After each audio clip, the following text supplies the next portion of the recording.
女孩子找對象一定要学会抓大放小。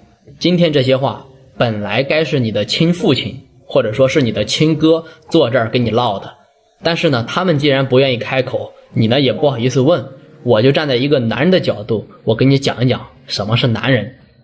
今天一次性給大家伙去掰扯明白啥是大啥是小，婚姻如何選擇，男人怎麼找，女孩的婚姻才會越來越幸福。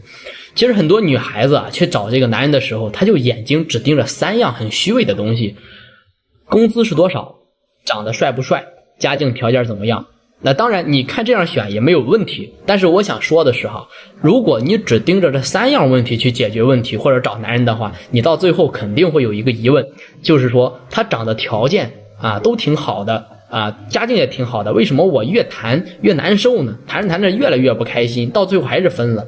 我跟你講，你難受就對了，因為你一開始看的這些東西就是反着來的，它不正確。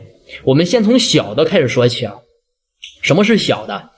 學歷、家境、父母是幹啥的，長得帥不帥，長得高不高，有沒有腹肌或者說掙得多不多，工作是什麼，这些全都是小的，你得往後排。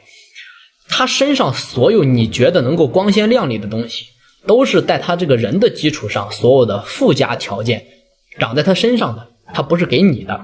你比如說他的學歷很高，他能轉給你嗎？不能。他家有錢，他能把錢都給你嗎？也不能。他爸媽有退休金，跟你有關係嗎？沒關係。就像一個人身上他帶着百達翡麗他穿着愛馬仕，他穿着克勞辛，那麼看着是挺唬人的，但是你得讓他這個人把這些東西全都脫掉，脫光了，只剩下裡面的那個人才是真正的他，真正你要找的那個人。看這個，你的婚姻才能夠幸福不幸福。所以說你嫁的是他這個人，不是嫁的他这個附屬品那可能很多女孩會說條件外面的不讓看，那裡頭到底看啥呢？其實很簡單，你就看一個男人，你的婚姻幸福不幸福，你就看這個男人的教養高不高，他的素質高不高，他的擔當強不強，他的責任感重不重，就看這幾點，這才是你婚姻選擇另一半最重要的事情。說白了，就是出了事之後他是扛事的，還是把責任一股腦推你身上的，所有的問題所有的毛病是不是全都一盆子屎扣你頭上你不要跟我說什麼三觀正不正这些詞語，這些都是虛的，沒有意義。你就看他跟你吵架的時候，你就跟他看這些分手的時候，或者說涉及到觸碰到他的利益的時候，對吧？他是把這個問題全都攬在自己身上，還是一股腦全都推給你，說是你的責任？你就看這個。我給你舉一個非常簡單的例子很多女孩呢，她面臨這個吵架和對象去鬧分手的時候，她有很多女孩她就會哭着說，你為什麼這個樣子對我？咱們兩個人好好的不行嗎？對方會立馬接話，他接什麼話呢？說因為你的脾氣太差，因為你太作了因為你太強勢了，然後就開始給你翻各種的舊賬，找你的毛病，挑你的毛病，挑你的小事，這種的就是典型的出了事之後見人品。非常簡單，所有的鍋全部甩給你，他自己干干淨淨的像一朵潔白的白蓮花一樣一塵不沾的。那麼這個時候呢，其實很多女生都會在想都會想幹嘛呢就是會自己非常的內耗你會想他的條件這麼好，他這麼有錢，父母也挺不錯的，長得挺帥的，也有腹肌，他竟然還說我不好，那肯定就是我真的不夠好了，我得改呀，我得努力能夠配得上他呀。但是你從來沒有想過吧，出了事就把鍋全部甩給你的這種男人，他的條件好跟你有半毛錢關係嗎？姐們兒，對吧？沒有半毛錢關係吧？那麼這個時候你再去好好想一想，他的家境、工作、收入高，這些條件都好，跟你有一毛錢關係嗎？貌似也沒有關係吧。那還有一種更狠的是什麼？跟你談了3、4年，甚至談了7、8年分手的時候跟你說我爸媽不同意。為什麼不同意呢？因為你的父母是農村的，因為你是農村戶口，因為你家裡沒有背景，沒有資源，沒有人脈因為你不是本地的。都3、4年、4、5年了，早幹嘛去了？那現在拿這個東西說事，本明就是想要跟你分手，但是呢還不想當你這個壞人，把問題推卸到你身上，把鍋甩給他爸媽，就這樣的都甩給了這個你的家境甩給了他的爸媽，甩得自己是干干淨淨的，一塵不染這個時候其實你在他眼裡已經不那麼重要了啊，那麼你還想着占他那點條件上的便宜，又有什麼意思呢？对不对？這就是典型的沒有任何的責任感的人。就算你跟這種的人進入了婚姻，以後的結局很難想象啊，絕對是沒有擔當的。所以說，所有的女孩子如果你真到了這種的程度，就千萬不要再內耗了，真的沒有用，內耗一點用沒有。從客觀來看，這個男人的三觀已經跟你不在一條道上了。你們不是認三觀吗？对吧？這個時候他的三觀就完全不一樣了，在他的心裡你已經不那麼重要了，已經徹底想要跟你離開了。那如果說你現在還惦記他那點對吧，外在的条件，還幹啥呢？是不是？素質和教養是一個人最基本的底線，所以說这個你需要看。一個男人如果說能做出這種事，那麼他的素質和教養在他的生活裡面也不可能多有禮貌，生意上也不一定幹得有多好啊。你比如说两個人去處對象，對吧？這個男的他一開始他就會算計啊，你給他花了500塊錢，然後買了一件東西，對吧？啊，然後呢就他呢也想要這件衣服啊，或者說他也想要另一個東西啊，要300塊錢，那麼他就會說你能不能送給我？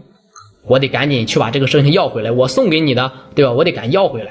那如果說很多男人呢就會想給女性這個付出的時候呢就非常的計較，害怕我給你花了500，然後你給我花了50，那我覺得這個不公平，那我不得虧死呀，對吧？如果說你碰到一個這樣的男人你的兩個腿長着是跑的，所有的女孩聽好了，是用来跑的，不是讓你那呆若木鸡的戳在那兒的，這哪是處對象啊？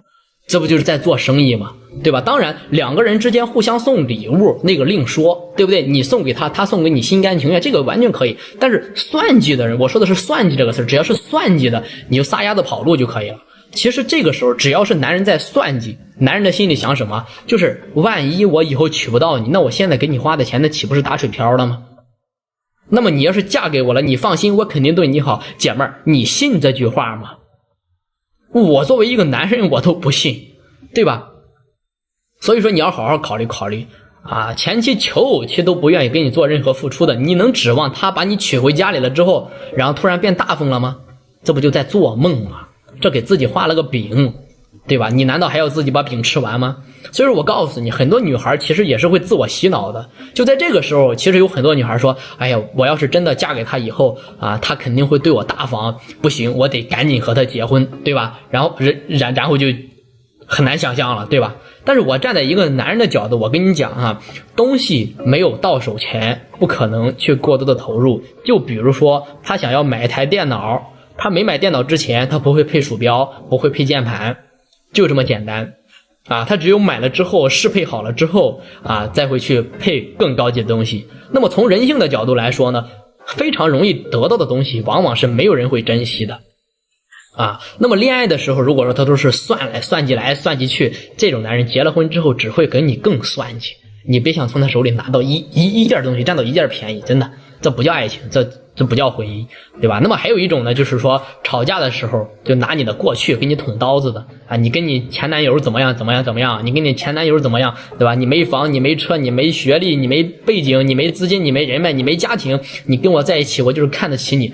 但凡是能夠在愛情的過程當中能說出這樣話的男人，那如果說你還在替他找補，說哎，他平時對我挺好的，就是吵架的時候說的難聽點，對吧？很多女孩子都是這樣的，這是典型的戀愛腦，对吧？啊，就是哎，還在給他去腦補這些東西。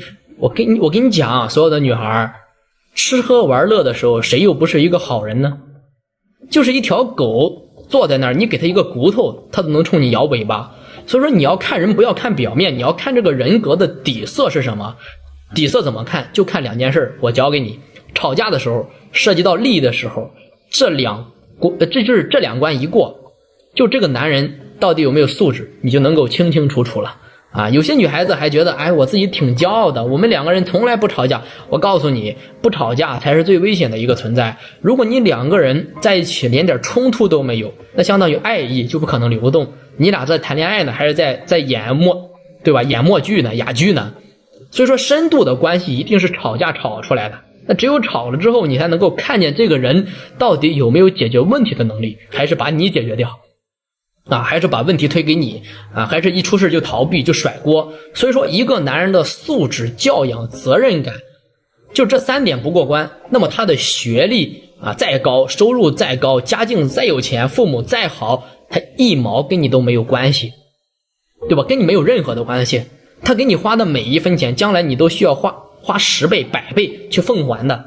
那麼反過來呢，如果說他的素質很高，人品很好，有擔當的這種男人，哪怕他的學歷一般，他也不會混得特別的差啊。所以說这种男人，他往後一定是越走越穩的。那么女人最厲害的本事是什麼呢？是要給生活加上一個濾鏡。一個男人素質高，有擔當，你就會看他越來越順眼，越來越耐看，怎麼看怎麼帥，對吧？矮點兒那就矮點兒吧，胖點兒挺好的，有肉啊，那麼你就是非常的愛他，因為你的心裡能夠踏實，讓你安心，你覺得這輩子讓你能夠選對人了。那如果反過來呢？你當初就圖他，我就圖他長得帥，我就圖他學歷高，我就圖他家境好，我就圖他有錢，結果呢？不管是孩子，不管是你的情緒出軌浪蕩，到那個時候，對吧？你後不後悔呢？對吧？你到那個時候你後不後悔呢？坑的是誰？坑的是你自己呀，所有的女孩。所以說你今天就想我今天講完這個視頻啊，我坐在這兒跟你聊，站在一個男人的角度跟你講的這些，你就好好的考慮清楚，你到底是想要幸福還是想要內耗呢？抓大放小，自己好好理解理解這4個字兒，對吧？先看素質、擔當、責任感，這是大；再看學歷、長相、收入、家庭，這是小。